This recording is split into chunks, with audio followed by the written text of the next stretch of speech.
루터가 종교 개혁을 하던 당시에 하나님을 믿고 있었던 그 사제들은 곧 신부, 주교, 추기경, 교황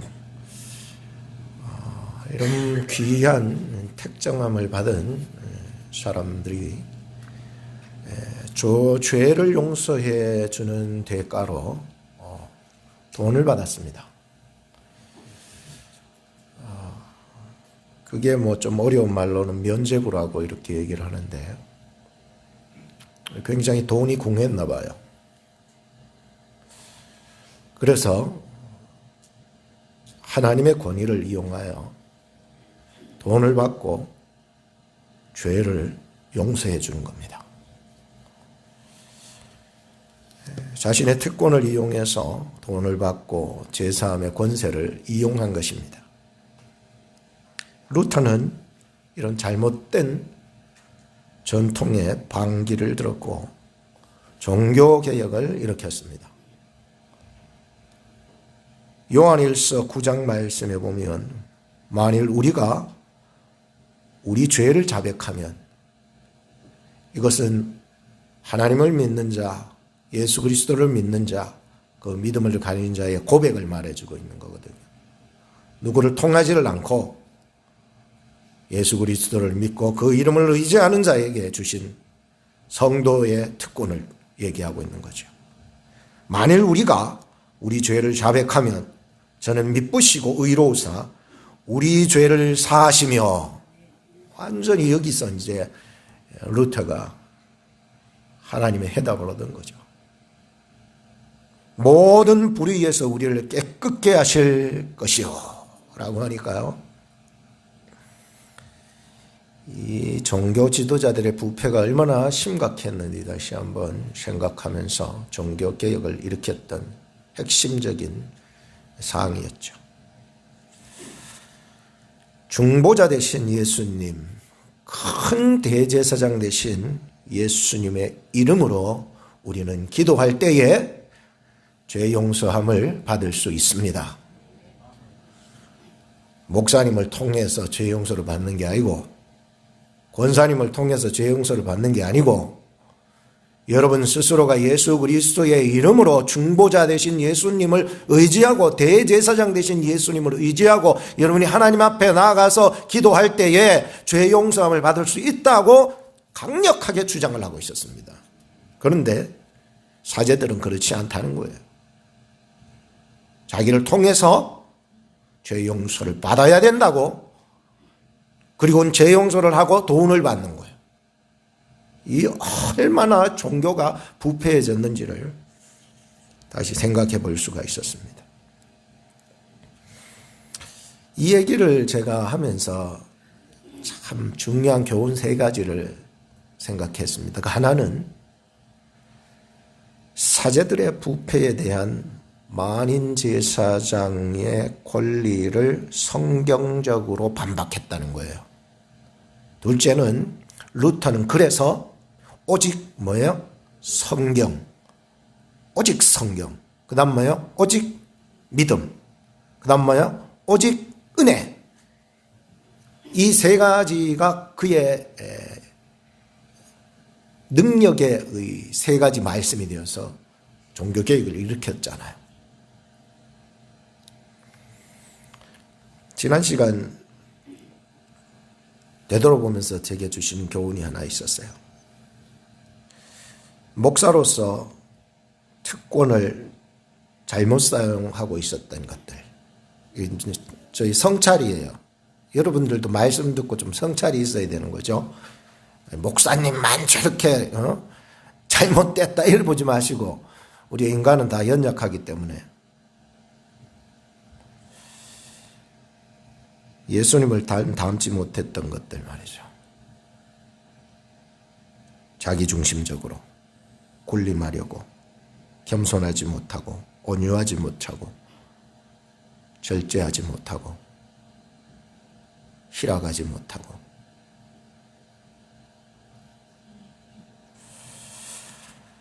사랑하지 못하고, 화평하지 못하고, 기뻐하지 못하고, 감사하지 못하고.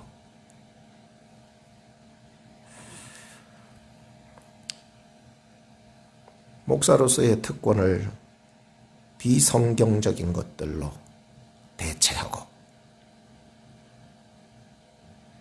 다른 복음, 거짓 복음으로 바꿔버리는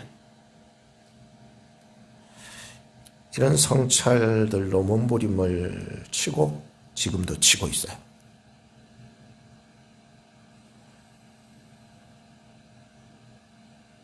감사하더라고요. 이런 걸 깨달아가게 하신 하나님, 몸부림치게 하시는 하나님. 그렇다고 제가 완전한 자는 아닙니다.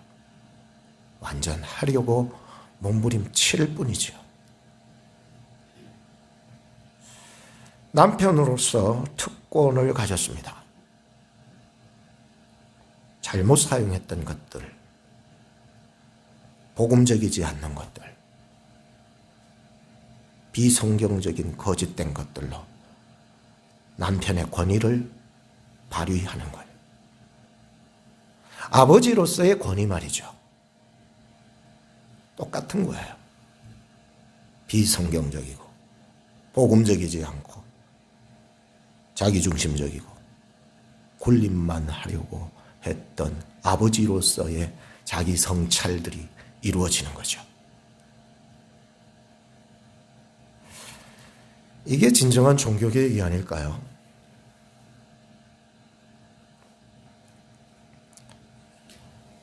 다시 우리는 구약 성경의 제사라고 하는 것으로 조금 의미를 돌려보고자 합니다. 구약 성경에는 제사를 통해서 하나님의 임재와 영광을 경험하고 하나님과 교제하고 복을 받는 통로의 역할을 해왔습니다. 아벨은 제사를 통해서 의로운 자라는 증거를 받았습니다. 히브리서 11장 4절. 노아는 제사를 통하여 다시 홍수로 멸하지 않겠다고 하시는 무지개 언약을 받았습니다. 창세기 8장 20절에서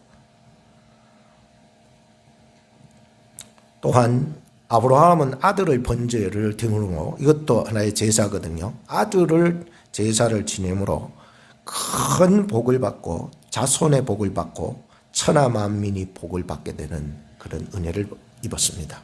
창세기 22장 16절부터 18절. 야곱은 찬송가 가사 364장처럼 야곱이 잠 깨어 일어난 후 뭘 쌓았어요? 네, 돌단을 쌓았어요. 돌단을. 이것도 제사예요.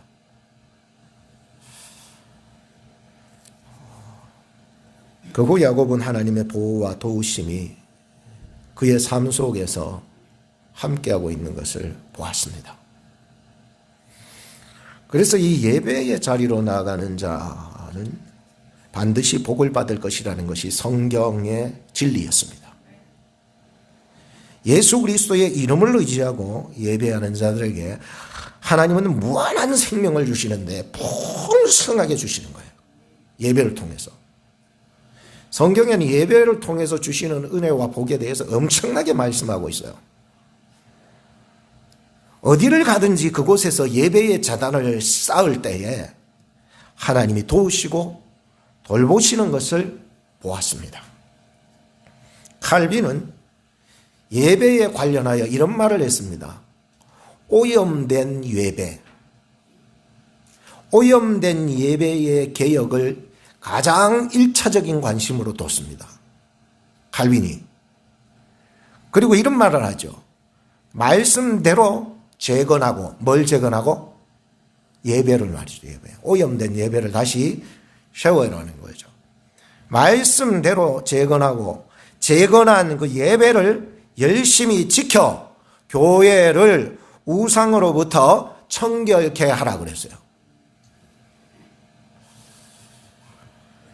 오늘 우리는 이 본문을 통하여서 대제사장과 제사장의 자손들의 실천적인 예배의 규례를 들을 것입니다. 그 중에서 매우 중요했던 한 가지 사항이 바로 오늘 제목이에요. 제단 위에 불은 항상 피워 꺼지지 않게 하라라고 하는. 굉장히 중요한 거죠. 모세가 하나님으로부터 지시받은 그 말씀을 누구에게 전해줘요? 아론과 아론의 자손들에게 전해줍니다. 그러면 아론과 그 자손들 제사장들은 하나님이 모세를 통해 주신 그 말씀을 자기들이 실천적으로 이 제사장의 직분을 감당하게 되었다는 것입니다. 그 중에 중요한 말씀이 바로 하나가 제단 위에 불은 항상 피워 꺼지지 않게 하라는 하나님의 말씀을 받은 것이에요. 오늘 이런 주제의 말씀을 가지고 저는 말씀을 증거하려고 합니다. 오늘 말씀 통해서 영적인 아론의 자손이 된 우리들 믿습니까? 영적으로 우리는 아론의 자손된 제사장들이에요. 우리가 오늘 이 말씀의 주제처럼 꺼지지 않는 제단의 불씨로 하나님을 높일 뿐만 아니라 여러분 자신 스스로 또는 가정 공동체를 살려내는 그러한 불타는 교회 말이죠. 내가 그런 불씨가 되어서 이 교회를 불태워 봐야 되겠다. 불태운다는 것을 알죠? 성냥가지가 불사 지르는 거 말고 말이죠. 정말로 내가 이 교회의 영적인 제사장으로 영적인 교회 예배를 만들어서 교회를 세워나가야 되겠다는 마음을 가지라는 의미인 것입니다. 레위기서 6장 8절 말씀을 다시 보시기 바랍니다. 여호와께서 모세에게 일러 가라사대 아론과 그 자손에게 명하여 이르라. 번제의 규례는 이러하니라. 번제물은 단 윗 석쇠 위에 아침까지 두고 단의 불로 그 위에서 꺼지지 않게 할 것이요 라고 했습니다. 제사 규례는 좀 구분이 있었습니다. 그 당시에 좀 구분이 있었어요. 제물을 고르고 또 제물에 안수하는 일은 누가 할까요? 백성들이 합니다. 백성들이. 레위기서를 다시 읽어보셔야 할 것입니다. 제물을 흠 있는지 없는지를 고르는 걸 누가 해요? 백성들이 합니다. 그리고 제물 위에다가 안수하는 건 누가 해요? 백성들이 합니다. 물론 이게 나중에 이제 거대한 제사, 백성들 전체를 위한 그런 제사를 집도할 때는 누가 해요? 제사장이 하는 거고, 자기가 하나님 앞에 죄진 거라든지 감사한 거라든지 이런 일들이 일어날 때에는 자기가 그 양을 골라요. 흠 있는지 없는지. 그리고는 자기가 그 위에다가 안수를 하고 이제 제사장이 나머지 일을 집도하는 거예요. 그래서 이 일은 백성들이 직접 해야 하는 일이었고, 제사를 집도하고 제물을 태워 불을 관리하는 일, 불을 관리하고 제물 태우고 하는 일은 누가 해요? 제사장들이 하는 거예요. 그래서 이런 구분은 제사의식에 발생하는 혼란이 일어나지 않기 위해서 구분을 시켜두셨습니다. 일에 있어서 그걸 구분한 것일 뿐이지 그것이 내가 제사장이기 때문에 제사장이 다 해야 된다라고 하는 것은 아닙니다. 만약에 제사장이 내가 다 해야 되겠다고 할 때에는 권위만 남습니다. 권력만 남는다는 거죠. 권력만. 그래서 교회 안에서도 이 예배를 드릴 때에 예배자들이 조심해야 될 것이 있다는 것입니다. 물론 가정에서 아버지도 똑같고 아내와 함께 살아가는 남편의 권위의 문제도 똑같이 일반적으로 가야 하는 것입니다. 그러기 위해서는 제사장은 뭘 더 해야 될까요? 아버지는 뭘 더 해야 될까요? 남편은 아내보다 뭘 더 해야 될까요? 저는 고민했습니다. 내가 목사로서 구분이 되어 있고, 내가 아버지로서 구분이 되어 있고, 내가 남편으로서 분별되어 있는데 내가 뭘 더 해야 될까요, 하나님? 하나님이 뭘 더 해라 그랬을까요? 혹시 제 마음을 맞춰보세요. 이건 전 묵상에서 나온 거니까 자유롭게 얘기하셔도 돼요. 에? 에? 그렇죠. 우리 권사님 잘 말씀하셨어요. 하나님이 저에게 이 말씀에 묵상을 하면서 주셨어요. 남편 더 기도해야 된다는 거예요. 남편 더 거룩해져야 된다는 거예요. 아버지 더 기도해야 된다는 거예요. 아버지 더 거룩해져야 한다는 거예요. 제사장, 목사 더 기도해야 된다는 거예요. 더 거룩해져야 된다. 목사님 말씀을 주시더라. 오늘을 살아가는 우리 남편들, 아버지들, 영적 리더들 뭘 더 해야 될까요? 기도를 더 해야 돼요. 더 거룩해져셔야 돼요. 그래야 그 공동체를 살릴 수 있어요. 리더잖아요. 가정이잖아요.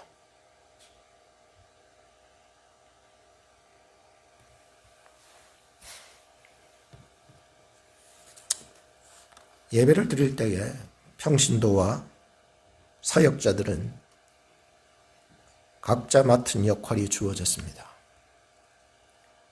평신도가 사역자일 수 없고 사역자가 평신도일 수 없는 경계선이 존재해요. 이것은 해야 할 일에 대한 구분이지 사람의 인격을 판단한다거나 신앙의 정도를 평가해서는 안 됩니다. 저 또한 인간인지라 어떤 종교적인 행위로 사람을 평가할 수 있을까 없을까? 있어요. 사람인지라.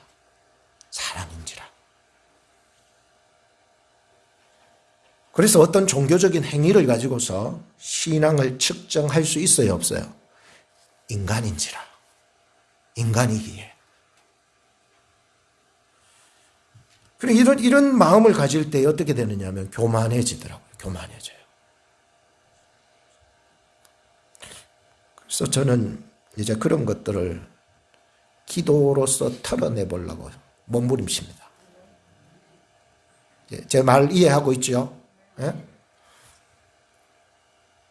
기도밖에 없더라고요. 더 기도해야 됩니다. 이 시대의 영적 리더들이 아버지가 남편이 뭘 더 해라고요? 기도를 더 하셔야 된다. 예배 속에서 자신이 해야 하는 일에 충실해야 합니다. 예배 공동체는 예배 속에서 자신의 역할을 분명히 알고 충실할 때에 예배 공동체는 질서를 찾게 되고 조화를 이루게 되고 덕스럽게 교회 생활을 하게 되고 화평을 이루어 나갈 수 있습니다. 에이씨, 교회 가도 뭐 지저분하고 지 마음대로 가고 이런 소리를 들어서는 안 되는 거죠. 저 집에 갔더니 완전히 콩가루 집안이다. 이런 얘기를 들으면 안 된다, 이거. 저도 목회자로서 본질적인 일에 충실하기 위해서 고민합니다.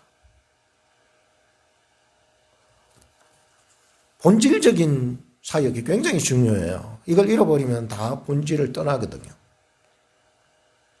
그래서 이 본문을 전체적으로 보면서 아론과 아론 자손들이 행했던 역할을 본문 속에서 찾아봤습니다. 이 역할이 본질 역할이더라고요. 첫째가 뭐냐면은 번제단의 불을 관리하는 일이었습니다. 둘째로는 제단에서 행해질 제사의 준비와 진행을 맡았습니다. 셋째로는 제사장의 의복과 자기가 입을 의복과 평상복을 구분해서 입었습니다. 넷째로는 공동체의 대표로서 성직을 수행해야 했었습니다. 다섯째로는 하나님 앞에서 백성과 하나님의 중보자적 역할을 감당했어야 했었습니다. 중보자가 되라는 게 아니고 오직 우리의 중보자는 누구밖에 없어요? 그러니까 중보자적 역할을 했다는 거예요. 내가 중보자는 아니에요. 그래서 좀 어려운 말 같지만 중보자라고 하는 것은 중보자적과는 좀 다른데, 중보자적이라고 하는 것은 내가 하나님의 자리에서 빠져나와서 저 연약한 백성들, 죄 지은 백성들, 연약한 백성들을 하나님께 인도해 주기만 하면 되는 역할 말이죠. 이게 중보자적 역할이고, 중보자는 자기가 예수가 되어서 말이죠, 해결하려고 하는 것을 말해주고 있죠. 하나님께서는 우리를 예수 그리스도 안에서 말씀과 성령 안에서 만인 제사장이 되게 하셨습니다. 이게요, 굉장히 중요한 포인트입니다. 세상의 조직과 다르다는 거예요. 세상 조직은 그렇지 않아요. 그것은 교회는 세상의 조직체가 아니라 예수 그리스도 안에서 말씀과 성령으로 굴러가는, 죄송합니다, 조금 표현이 좀 서툴어서, 세상 조직은 그렇게 굴러가지만 교회 조직은 말씀과 성령 안에서 한 지체, 한 몸을 이루게 가게끔 굴러가게 하는 조직이라는 거죠. 그래서 예수 그리스도 안에서 말씀과 성령으로 하나 되어서 한 몸 이루어서 많은 지체들이 한 몸을 이루어서 하나님을 찬양하고 하나님께 감사하고 우리 모두가 주를 경배하며 기뻐하는 그러한 조직체 말이죠. 이게 교회 안에 있는 예배의 공동체들이라는 게. 우리는 말씀을 사모하는 자들입니다. 성령께 순종하는 자들이고요. 예수 그리스도를 따르는 자들이고요. 그분 하나님을 높여드리는 자들이고요. 그분 안에서 축제를 누리는 사람들이에요. 이게 예배인 거예요. 오늘 우리가 이 모임 공동체들 속에서 축제가 일어나야 되는 거예요. 믿습니까? 근데 이 경지는 가장 높은 경지예요. 축제를 이룬다는 것은 내 감정으로 기분 좋다고 나대는 게 아니고, 제가 말씀드린 이 축제는요, 제일 끝에 있는 그 경지예요.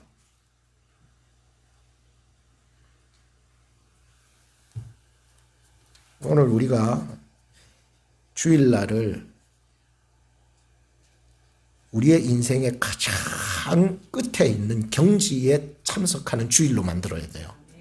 한 주간 6일을 살아가고 7일째가 바로 하나님의 그 영적 축제에 참여하는 거예요. 이 만들어야 된다는 거예요. 예배를. 9절 중반절을 다시 보면 번제물은 단 위 석쇠 위에 아침까지 두고 단의 불로 그 위에서 꺼지지 않게 할 거라고 해요. 그러니까 번제가요, 불로 말미암아 계속 어떻게 돼요? 타들어가죠. 그럼 연기 나겠죠. 그죠? 이런 것들이 재물이 끊이지 않게 계속 재물을 넣어야 돼요. 그리고 불이 꺼지지 않아야 되잖아요. 그러니까 재물이 끊이지 않고 불이 꺼지지 않도록 계속해서 일을 해야 되는 거예요. 이야, 오늘 우리의 예배 속에서 예수 그리스도가 끊이지 않게 고백되어져야 되는 거예요. 그런 연기가 이 속에 가득 차야 되는 거예요. 예배 공동체는 예수 그리스도 공동체거든요. 예수 그리스도를 고백하는 공동체가 되어야 되는 거예요. 불이 꺼지지 않아야 돼요. 마음의 열정이, 성령이 주시는 그 마음이 꺼지지 않아야 돼요. 규례의 말씀이라고 한 걸 보니까 이거는 지켜야 하는 말씀입니다. 영적으로 해석해 보면 우리는 예수 그리스도 안에서 주신 말씀과 성령의 음성에 민첩하게 행동해야 합니다. 이런 신앙이 기본이 되어야 된다고 합니다. 이 신앙이 기본이 되어야 된다는 거예요. 이런 신앙이 기본 신앙이, 꺼지지 않는 신앙이 기본 신앙이 되어야 되는 거예요.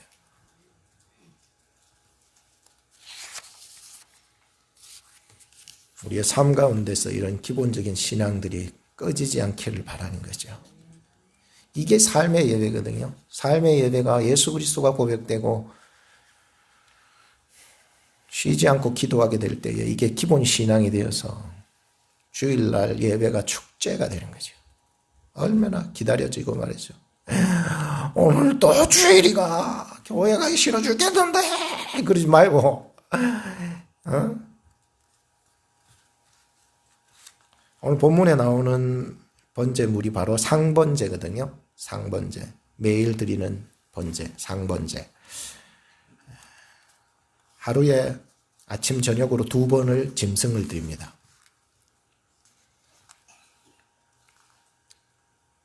이스라엘은 저녁이 하루의 시작입니다. 문화가 그래 됐어요. 우리는 아침이 하루 시작인데 그 나라는 저녁이 하루의 시작입니다. 저녁에 드려진 제물을 아침까지 타도록 하고 아침이 찾아오면 다시 제물을 드려서 저녁까지 타도록 해야 됩니다. 그러니까 아침 저녁 아침으로 계속해서 번제물을 잡아서 드립니다. 그러니까 얼마나 짐승들이 많이 잡혔나 생각하니까요. 야, 진짜 짐승이 어디서 그렇게 생겼는지 엄청난 짐승을 잡아줬겠구나. 엄청난 피비린내가 거기서 났겠구나 생각하니까요. 오늘 우리는 그런 피비린내가 없어서 다행인 줄로 믿습니다. 그런데 마음속에 예수의 그리스도의 피비린내가 나야 돼요. 예수의 피가 우리의 영혼 속에 피비린내가 나야 되는 거예요. 그런 신앙이 되어야 되는 거예요. 입만 열면 예수 그리스도의 피비린내가 나야 돼요. 그 사람이 예수 그리스도의 참 예배자, 삶의 예배자가 되는 거예요.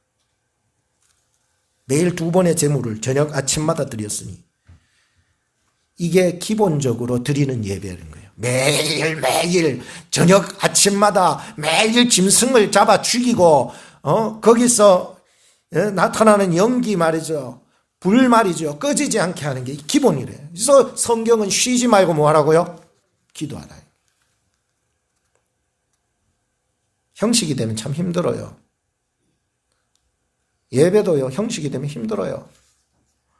그런데 이것이 삶이 될 때에는요, 예배 드리는 것이 즐거움이 되는 거잖아요. 그죠? 뭘 또 오늘 예배가 뭐 3번인데 요즘 막 새벽에 기도한다고 새벽 기도 큐티까지 만들어가지고 뭐 너무 그렇게 기도를 많이 하고 그런 거 아니에요. 그냥 얽매이지 마세요. 기도하세요. 쉬지 말고 기도하세요. 그게 삶의 자리에 들어오게 되면은 어떤 예배, 몇 번의 예배가 중요한 것이 아니죠. 불은 꺼지지 않도록 지켜야 하는 것입니다. 비가 오나 눈이 오나 바람이 부나 낙심하지 말고 기도하십시오. 침대에서도 기도하십시오. 어디서 기도하라고요? 침대 기도. 제가요 굉장히 힘들 때에 침대 기도를 만들었어요. 제 나름대로 그 이론을 정립해 보려고.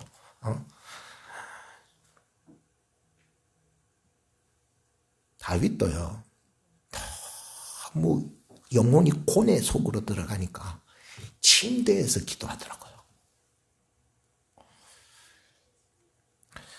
설거지하면서도 기도하더라고요. 운전하면서도 기도할 수 있어요, 없어요? 있어요. 우리의 영적 예배자들은요 운전하면서도 기도해요. 형식적 예배자들은요 교회에 와서만 기도해요. 힘들어요. 죽을 지경이야. 또 하는 게 아니잖아요. 우리의 예배자들은요, 삶이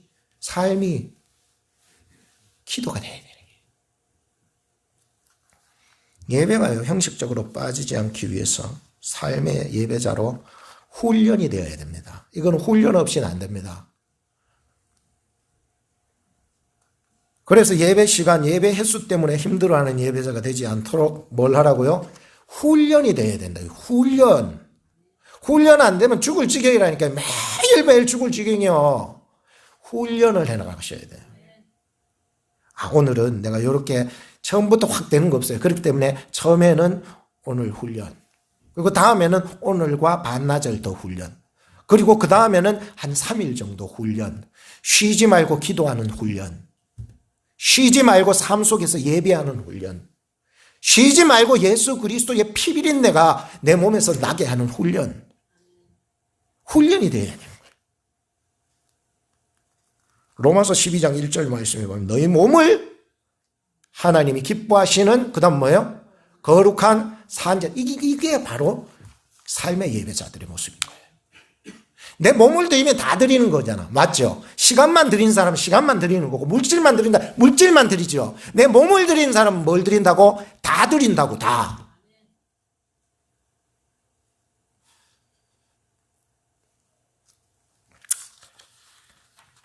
영적 예배는요. 형식적인 예배를 뛰어넘는 신령한 예배입니다. 성령으로 함께하는 삶을 예배하는 거예요. 예배라고 하는 거예요. 성령에 사로잡힌 사람은 어떨까요? 힘든 일이 우리에게 주어져도 기쁘게 감당하고, 성령에 홀린 사람처럼 말이죠. 미친 듯이 세상 속에 살아도 즐거움이 넘치는 거예요. 희한하잖아요.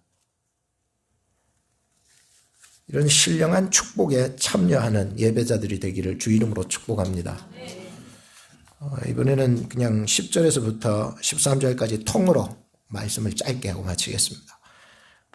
제사장은 세마포 긴 옷을 입고 세마포 고위로 하체를 가리고 단 위에서 탄 번제에 재를 가져다가 단 곁에 잠시 두고, 그리고 그 옷을 벗고 다른 옷을 입고, 이건 싸제 옷입니다. 그러니까 평옷, 다른 평옷, 일반적으로 입는 옷을 입고, 그 옷이라고 하는 것은 세마포 제사장의 옷을 벗고 평민의 옷을 입고 그 재를 진 바깥으로 들고 나가서 정결한 곳으로 가져다 갈 것이고, 단 위에 불은 항상 피워 꺼지지 않게 할지니 제사장은 아침마다 나무를 그 위에 태우고 번제물을 그 위에 버려놓고 화목제의 기름을 그 위에 살을 찌며 불은 끊이지 않고 단 위에 피워 꺼지지 않게 할지니라. 세마포 긴 옷은 우리가 성경책 뒷면이나 혹은 여러분들이 그림으로 많이 봤을 거예요. 하얀 옷이죠. 통으로 짠 옷이죠. 거기는 분리가 없습니다. 무슨 의미입니까? 영원한 것을 의미합니다. 하얀색이기 때문에 성결, 청결, 거룩을 의미하고 있는 것이 이 세마포 긴 옷의 뜻입니다. 예배자들은 예수 그리스도로 옷 입어야 합니다. 나의 더럽고 추악하고 분리되고 찢겨진 이러한 냄새나는 옷 말고 흠없이 쓴 예수님이 믿어야 된다는 거예요. 예수님 믿는 거. 그것으로 옷 입으셔야 된다는 거예요. 예배자의 모습인 것입니다. 세마포 고위는 하체를 가리기 위해서 입는 속바지입니다. 속바지. 속살이 드러나지 않도록 가려줄 뿐만 아니라 두 다리를 반듯하게 잡아주기 위해서 속바지를 딱 착용을 하게 됩니다. 그래서 세마포 고위는 인간의 부끄럽게 감춰져 있는 숨겨진 은밀한 것을 덮어주는 것이고, 또한 바르게 설 수 있도록 잡아주는 역할을 합니다. 예배자는 그리스도의 덮어주심과 바르게 인도하심에 따라 예배해야 합니다. 그래서 예수 그리스도를 믿을 때도 쫙 달라붙게 있고, 마음속 깊은 은밀한 곳까지 가려줄 수 있기를 바라고 말이죠. 그래서 예배자들이 하나님께 예배를 드리는 거예요. 그 외에도 아까 말씀드렸던 11절에 나온 다른 옷은 세마포 옷이 아니고 무슨 옷이라고 했어요? 평민 옷이라고 하는 거예요. 바깥, 이 성막 진 밖으로 나갈 때에는 평민 옷으로 갈아입는 거예요. 왜 그럴까요? 일반적으로 생각해도 다 알 수 있지 않겠습니까? 예수 그리스도의 그 거룩한 세마포 긴 옷, 또 고위를 더럽히지 않기 위해서. 그들의 생각이지만은 좀 의미는 있잖아요. 정신은 있잖아요. 세상 속에서 더럽혀지지 않기 위해서, 유혹받지 않기 위해서 하나님의 예배자들은 하나님이 부르신 예배자들은 세상 속에 나갈 때에 유혹이 굉장히 많습니다. 세상이 우리를 끌고 가는 거예요. 거기에 현혹되지 않기 위해서 나를 바로잡아 주시는 그리스도로 옷 입어야 되는 거예요. 그럴 때에 항상 불이 꺼지지 않도록 조심해야 합니다. 오늘 본문 전체에서 꺼지지 말게 하라는 말이 몇 번 나올까요? 퀴즈입니다. 몇 번일까요? 불 꺼지지 않게 하라. 또 불 꺼지지 않게 하라. 또 불 꺼지지 않게 하라. 처음에 한 번 나오고 뒷부분에 2번 나오잖아. 3번이나 이렇게 강조해서는 굉장히 큰 의미가 있기 때문에 그렇다고 생각이 드는 것이죠. 교회 안에서 불을 지켜야 하는 자들이 있습니다. 누굴까요? 목사님만 지켜야 할까요? 아닙니다. 오늘 저희들은 다 만인 제사장이 된 줄로 믿습니다. 영적 만인 제사장들은 불을 지켜야 합니다.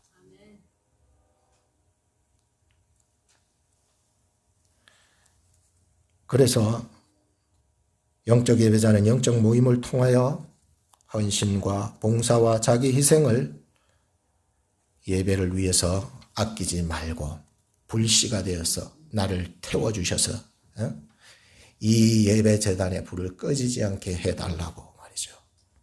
영적 만인 제사장이 해야 될 일입니다. 왜 그럴까요?